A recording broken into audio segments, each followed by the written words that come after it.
What's going on, everyone? Welcome back. Today, we're going to be talking the 5 running backs you should not draft for the 2024 fantasy football season. So make sure to tune in. If you enjoy, hit that like button, subscribe, give us a follow on Twitter at AllDayPigskin to continue interacting with us there. Let us hear it in the comment section. Do you agree, disagree? What other running backs would you put on this do not draft list and why? Along with any other questions you guys might have, we'll do our best to answer them all. But with that being said, let's get right into it. As you can see, we have got our 2024 fantasy football draft rankings for the running back position pulled up here via fantasypros as of late July. And quick note, this is based on PPR scoring, full PPR scoring. So just a heads up in regards to that. But like I said before, we are talking the 5 running backs that you should not draft for one reason or another this fantasy season. So let's get right into it. And we're not going to go too far down this list. And we're going to start out with one Devon Achane of the Miami Dolphins. And with Achane, it's a tough situation because when you saw him last season, he was uber efficient, big play after big play, home run hitter, and carved out a nice role in his first season in Miami. So now people are looking at him and saying, all right, well, this is going to be the next young running back to invest in. And now that he's back healthy, since he had his season shortened last year due to injury, like the sky's the limit. And I get it. But I have a couple of problems with Achane. First and foremost, I think that Miami kind of has a crowded backfield, right? You've got Raheem Mostert, who was, by all accounts, one of the fantasy surprises last year in 2023, finishes about, top 5 running back and manages to stay healthy the majority of the year and kind of had that position on lockdown. On top of that, Miami added running back help in the draft. Now, it wasn't super high draft capital, but, it was a running back prospect that can still contribute.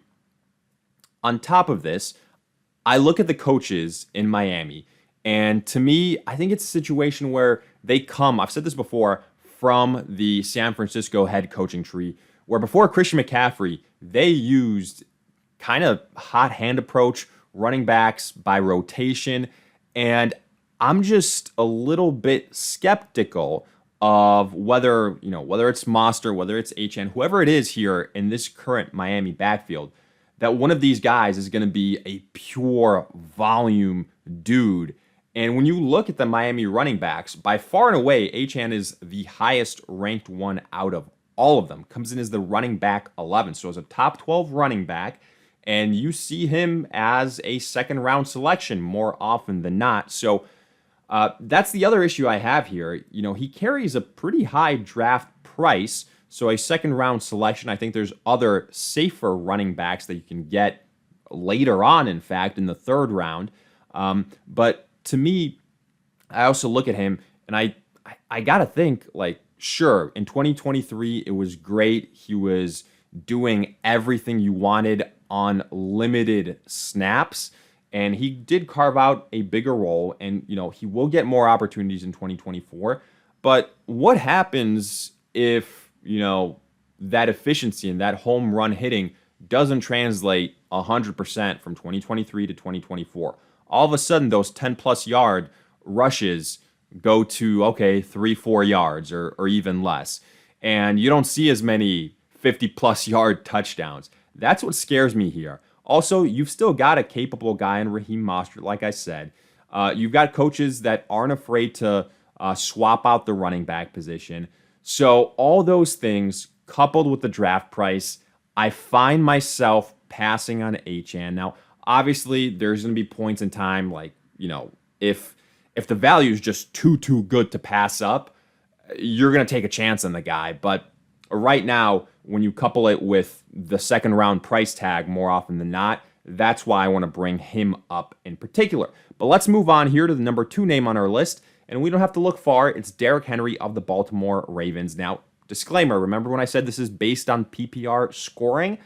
If this was based on standard scoring, I would not have Derrick Henry on this list. So I don't want all those Derrick Henry truthers coming for me because with Derrick Henry, look, he's never been a pass catching running back, right? But he still had fantasy success. However, you look at that fantasy success and you look at how he was utilized, you look at the offense around him, and it's a different situation now in Baltimore in 2024. Now, yes, do I agree that the Baltimore Ravens are a better team than the Tennessee Titans were last year when Derrick Henry had yet another successful fantasy season? Yes, they are. But you know what also is going on in Baltimore? Well, they have the best running quarterback potentially in NFL history, or at least in the NFL right now, in Lamar Jackson. Lamar Jackson, as long as he's healthy, he always gets his on the ground. Rushing yards, rushing touchdowns. Like, there's a world where Derrick Henry and Lamar Jackson finish with similar, I'll say plus or minus like 3 rushing touchdowns or something like that, and like plus or minus 200, 300 rushing yards. Like, that is in the realm of possibilities. Also, with the Baltimore Ravens, sure, they've never had as, dominant or bruiser of a running back in recent history as Derrick Henry, but we saw some flashes with some of the running backs on the squad last year with some of the younger guys not named Gus Edwards and J.K. Dobbins. So let's keep that in mind. They typically don't have a one-guy approach to it all. So even though I do think Derrick Henry will be the primary running back, coupled with the fact that he will, lose some carries, lose some opportunities to Lamar Jackson, and I just think that he won't get used as much as he did in Tennessee, and he won't be the focal point of that offense. I look at Derrick Henry, I look at the RB12 ranking, and again, a second-round selection oftentimes, and that scares me off a little bit. On top of that, you look at age, you look at, past injury history, and just the dependency on high touchdown success. That's very variable. If the touchdown success isn't there, again, another reason to worry for Derrick Henry. So I just bring that up from that perspective. Again, if we're talking standard scoring, to me, it's a different conversation then, because that levels the playing field with a lot of other running backs. So I would look at Derrick Henry in that situation. But here in full PPR scoring, I would pass up on him. But let's continue to move on here to another name a little bit lower down this list. That is Rhamondre Stevenson of the New England Patriots, comes in at number 19. And for Rhamondre Stevenson, definitely a disappointing year in 2023. But, there's a lot of reason for it, right? Like, the Patriots were one of the worst offenses in the NFL. They had to abandon the run a lot of times. Rhamondre Stevenson also got banged up. So you were really relying on him to do some work as a pass catcher to salvage his performances. Now we fast forward into 2024. Yes, the Patriots have Drake May, and they don't have to deal with Mac Jones anymore. But I still think that the Patriots could be one of the lower echelon offenses in the NFL. Maybe not worst 5, but maybe in the bottom 10 offenses in the league. And the reason I bring that up is because a lot of times that can be, a real handicap to your starting running back, because if you're down bad, that's going to eliminate running the football from the game plan. And I know you're going to say Rhamondre Stevenson is a guy that's a good pass catcher. Well, the Patriots brought in Antonio Gibson from Washington. Gibson is also a very good pass-catching running back. So that, coupled with the fact that the Patriots are also another one of these teams that are not afraid to switch things up at the running back position. Like, you look at the New England Patriots historically at the running back position. They haven't had one running back in recent memory for a long period of time, like 3, 4, 5 years at a time, where he has been the guy. So for that reason, I am a little bit worried about Rhamondre Stevenson. Yes, he is a starting running back, but you look at the offense he's on, you look at some of the competition, and you look at potential game script situation. Like, I look at some of these other running backs here. I think Aaron Jones has some higher upside. I think that, depending on how you feel about a split backfield, David Montgomery is also pretty tempting. Zamir White has some breakout potential. So Rhamondre Stevenson, for those reasons, definitely has to be included on this list. Now, let's continue on with the fourth name here.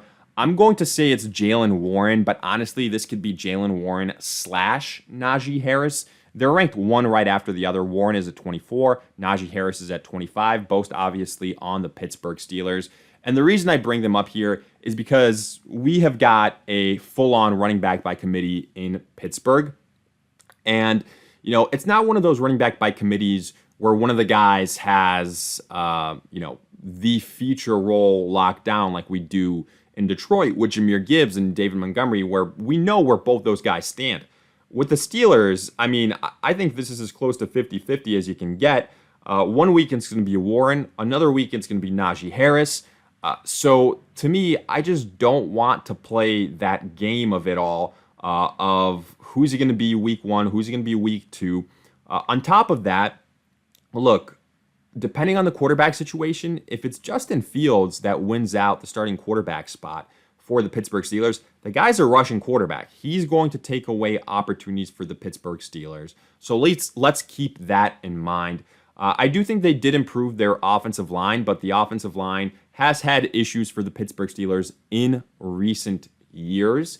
And if for some reason, they are a struggling offense like they were last year, even though I do tend to think that the quarterback upgrades they made will prevent that from happening. Like they won't be a bottom 10 offense in the league. That would, on paper, though, produce, again, like we mentioned with the Patriots, potential situations where, they have to abandon the run. And here, unless one of these guys gets traded, which there had been some rumors, but they've really, really died down, unless it's just Jaylen Warren or just Najee Harris, I just don't want to invest in this backfield. And then finally, let's conclude with another name here that's kind of in a similar situation in Tony Pollard of the Tennessee Titans.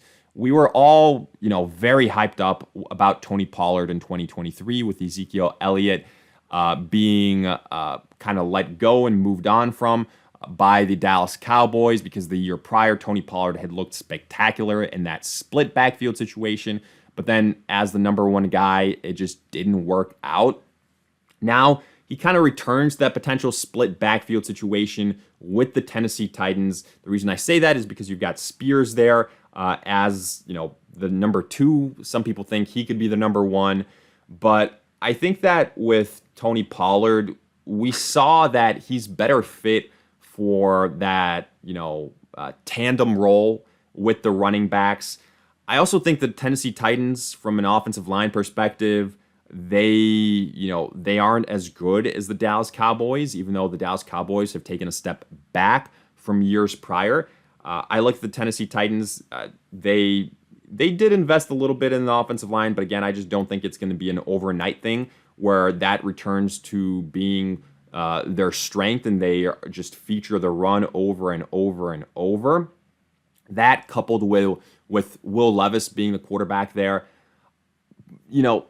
maybe hold it against me or not, but I don't think Will Levis is going to be the answer in Tennessee. Maybe it's still too early to tell, but I think a little bit too many inconsistencies. So I think we're kind of past the days of the Tennessee Titans just relying on the run and that being their identity, a la Derrick Henry. Neither one of these guys, Spears or Pollard, are Derrick Henry anymore. Pollard was also banged up last year, so you got to start thinking, okay, well, can his size of running back really, in a featured role, handle that full NFL season? So that's something to consider. And again, I still think the Tennessee Titans aren't going to be one of the better teams in the NFL.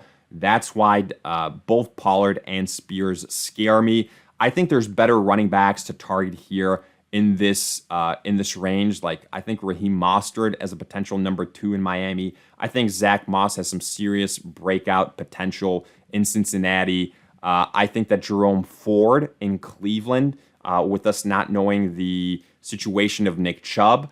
I think all those names are really, really intriguing, and I'd probably pass on that duo of the Tennessee Titans. But with that, we wrap up this breakdown of the 5 running backs we would not draft for the 2024 fantasy football season. If you guys enjoyed, hit that like button, subscribe, give us a follow on Twitter at AllDayPigskin to continue interacting with us there. Let us hear in the comment section, do you agree, disagree? If you have any other questions, let us hear them there. We'll do our best to answer them all. But in the meantime, we'll see you guys in future videos.